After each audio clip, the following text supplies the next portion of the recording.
मैं गरिमा अग्रवाल आप सभी का वंदन करती हूँ, अभिनंदन करती हूँ। आइए आज सुनते हैं हम एक ऐसी कहानी जिसे श्राद्ध के 15 दिन सुनने तथा उस पर अमल करने से हमारे घर में सुख शांति बनी रहती है और पितर देवता भी खुश होते हैं। साथ ही हमारे परिवार में प्यार और प्रेम बढ़ता है। हमारे हिंदू धर्म की कई पौराणिक कथाएं प्रचलित होती हैं। उसी तरह श्राद्ध की भी कई प्रचलित कथाएं हैं। उन्हीं प्रचलित कथाओं में से एक यह भी है। एक साहूकार था, उसके एक बेटा और एक बेटी थी। दोनों बहन भाई की शादी हो गई थी। बहन ससुराल चली गई। दोनों साहूकार व साहूकारनी स्वर्ग चले गए। अब उनकी श्राद्ध तिथि आती तब श्राद्ध निकालते थे। भाई बहन व भांजे भांजी को खाना खाने बुलाता था, लेकिन उसकी पत्नी हमेशा नाराज रहती थी। वह कभी ननद को देखकर खुश नहीं होती थी।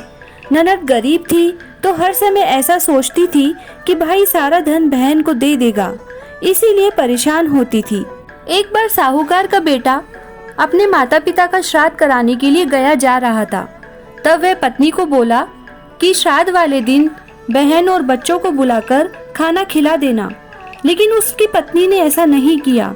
बच्चों ने भी कहा कि माँ बुआ वे बच्चों को बुलाओ, तो मना कर दिया और बर्तन में नीचे गोबर बिछाकर ऊपर से थोड़ी सी खीर पूड़ी बनाकर बच्चों के साथ भेज दी। बच्चों को पता नहीं चला और खुश होकर बुआ को खाना दे आए। बुआ पास में ही दूसरे गांव में रहती थी। बच्चे खाना देकर आ गए। बहन ने जैसे ही खाना देखा तो गोबर की बदबू आ रही थी। यह देखकर खूब रोई और मन में सोचा कि माँ बाप बहुत सारा धन छोड़कर गए हैं, पर भाभी कुछ भी नहीं देती है। उसका पति परदेश में रहता था और घर में खाने को कुछ भी नहीं था। सभी भूखे ही सो गए। उधर गया जी में भाई श्राद्ध तर्पण कराने लगा तो गंगा में से दो दो हाथ निकलते जो खून में सने हुए थे। तो पंडित बोले कि साहूकार, तुमने किसी का दिल दुखाया है। तुम्हारे पितर तर्पण विधि को मान नहीं रहे हैं, खून के आंसू रो रहे हैं। उसने कहा कि मैंने तो आज तक किसी का दिल नहीं दुखाया। मेरी एक बहन है, वह बहुत गरीब है और दुखी रहती है।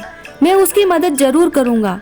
पंडित बोले कि तुम्हारे आने के बाद तुम्हारी पत्नी ने बहन बेटी का दिल दुखाया है, इसीलिए पितर संतुष्ट नहीं हो रहे हैं। कभी किसी का दिल नहीं दुखाना चाहिए। साहूकार ने माफी मांगी और पितरों का तर्पण करवाया। वापस आने लगा तो रास्ते में पहले बहन का घर आया। वह बहन के घर गया और खाने पहनने का सारा सामान रख कर आया। यह देखकर बहन बहुत खुश हुई।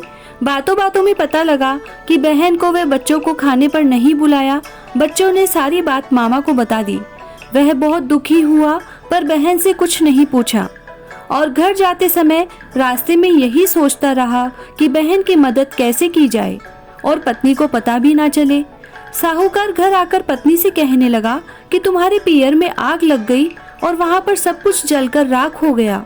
इतना सुनते ही पत्नी ने एक गाड़ी भरकर धन भेजने के लिए तैयार कर दी और कहा कि मेरे पियर देकर आओ। जैसे ही पति जाने लगा उसने बच्चों को भी साथ भेज दिया और बच्चों से कह दिया, ध्यान से देखना कहीं धन बुआ के घर की तरफ ना ले जाए।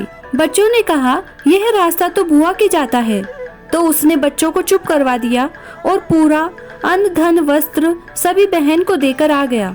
पत्नी ने पूछा कि धन किसको देकर आए, तो झूठ ही कह दिया, तुम्हारे पियर दे आया। कुछ दिनों बाद बच्चों ने अपनी माँ से बता दिया कि सारा धन पिताजी बुआ को दे आए थे। अब उसने पति से बहुत झगड़ा किया। अब थोड़े दिन बाद श्राद्ध पक्ष आया तो उसकी पत्नी रोजाना शाम को संध्या माता का पूजन करती थी। गोबर से दीवार पर मांडकर फूलों से सजाती और आरती करती थी और भोग लगाती थी और कहती थी, मैं तने पूजू संध्या मर्जो सासू दोनों नंदोली। एक दिन उसके पति ने सुन लिया तो उसे बुरा लगा। सोचा, मेरी माँ और बहन को मार रही है। वह अब यही पूजा सुबह करने लगा और जोर जोर से बोलने लगा, मैं तने पूज्यू ऊप घटाला मर्जो सुसरा दोनों साला। यह सुनकर पत्नी ने कहा, यह क्या कर रहे हो, मेरे पिता और भाई को क्यों मार रहे हो। उसने जवाब दिया, तुम भी तो मेरी माँ और बहन को मार रही थी। दोनों में झगड़ा हो गया और पत्नी खटवा की पार्टी लेकर सो गई। अब पति ने खूब समझाया, नहीं उठी और बोली कि तुम्हारी बहन का सिर मुंडवाकर काला मुंह करके गधे पर बिठाकर सारे शहर में घुमा कर लाओगे, तब अन्न पानी लेऊंगी। यह सुनकर भाई परेशान हो गया और सोचने लगा, मेरी बहन पहले से ही बहुत दुखी व गरीब है, इसका कोई हल ढूंढना चाहिए। अब उसकी पत्नी की हालत और बिगड़ गई। वह घबराने लगा। उसने सोचा कि मैं इसकी माँ को ही ले आता हूँ। वह ससुराल गया और सासू से कहा कि आपकी बेटी की तबीयत बहुत खराब है, कोई भी दवाई काम नहीं कर रही है। खूब इलाज करवाया मगर फायदा नहीं आया। आखिर पढ़े लिखे पंडितों को बुलाकर पूछा तो उन्होंने बताया कि इसकी माँ का सिर मुंडवाकर, मुंह काला करके गधे पर बैठाकर नगर फेरी कराओ तो तबीयत ठीक हो जाएगी। इतना सुनते ही माँ बेटी के लिए तैयार हो गई। माँ ने तुरंत सिर मुंडवाकर मुंह काला कराया और गधे पर बैठ गई। अब उसको लेकर वह घर आ गया और पत्नी से बोला कि उठो, मेरी बहन को ले आया हूँ। वह जल्दी से उठी और ननद समझकर उसको मारने लगी और कहने लगी, अन्न धन वस्त्र गहने रुपए सब दोदा बुआ की छाती में धे। अन्न धन वस्त्र गहने रुपए सब दोदा बुआ की छाती में धे। ऐसे बार बार बोलती और मारती। वह मारती रही और बोलती रही। माँ कुछ नहीं बोली। जब वह थक गई तब माँ बोली कि बेटी, अब तुम्हारी तबीयत ठीक है? आवाज सुनकर वह चकित हो गई कि यह तो मेरी ही माँ है। वह पहचान नहीं पाई क्योंकि मुंह काला कर रखा था। वह बोली, माँ ये तुमने क्यों किया? माँ बोली, बेटा तुम्हारी तबीयत बिगड़ रही थी तो जवाई जी ने जाकर बताया कि मैं ऐसा करूँगी तो तुम्हारी तबीयत ठीक हो जाएगी। मैंने तुम्हारे लिए ही यह सब किया है। बेटी, बाल तो वापस आ जाएंगे और मुंह अभी साफ कर लूंगी। वह नहाने चली गई और इधर पत्नी डंडा लेकर पति को मारने लगी तो पति ने हाथ पकड़कर डांटा। बोला, खूब दिन हो गए मनमानी करते, अब मैं जाग गया हूँ। अब तू देख, मर्द की फेरी, माँ तेरी की बहन मेरी। तुमने कैसे समझ लिया कि मैं मेरी बहन की ऐसी दशा करके लाऊंगा? यह सब तुम्हें समझाने के लिए ही किया था। तुमने मेरे जाने के बाद बहन को बहुत कष्ट दिया था, इसीलिए पितरों का तर्पण भी अधूरा रह गया। अब मुझे वापस गया जी जाना पड़ेगा। आगे से कभी भी बहन बेटी के साथ ऐसा बर्ताव मत करना। पत्नी ने पांव पकड़कर माफी मांगी और संकल्प लिया कि कभी स्वप्न में भी किसी का बुरा नहीं करूंगी। धन तो आज है कल नहीं, लेकिन बुरे कर्मों का फल जरूर भोगना पड़ता है। उसने बहुत पश्चाताप किया तो साहूकार के बेटे ने उसे माफ कर दिया। अब की बार श्राद्ध कराने वापस गया जी गया तो पितर बहुत खुश हुए। तर्पण विधि बहुत अच्छे प्रकार से हो गई और उसके घर में अपार धन संपत्ति हो गई। इसीलिए कभी भी किसी का दिल नहीं दुखाना चाहिए। खुश होकर पितरों का श्राद्ध करना चाहिए।